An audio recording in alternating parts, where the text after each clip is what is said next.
নিজের গড়া একটি বাড়ি, এই স্লোগানটি আমাদের মনের মাঝে থাকলেও সেটা বাস্তবে রূপান্তরিত করতে আমরা বদ্ধপরিকর। এই কথাটির মর্ম অনুভব করে আমরা শুরু করেছি আমাদের সবার পছন্দের চ্যানেল নিজের বাড়ি নিজে করি। আমাদের চ্যানেলটিতে সাবস্ক্রাইব করুন এবং পরবর্তী ভিডিও আপডেট পেতে বেল বাটনটিতে ক্লিক করুন।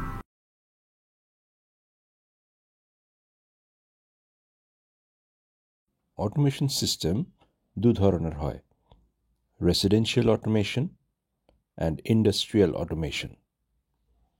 রেসিডেন্সিয়াল অটোমেশনের জন্য internal lighting, external lighting, HVAC, curtain and other decorative item ঘরের মধ্যে খুব কমফোর্টেবলি অ্যাপসের দ্বারা ম্যানুয়ালি কন্ট্রোল করা হয়ে থাকে।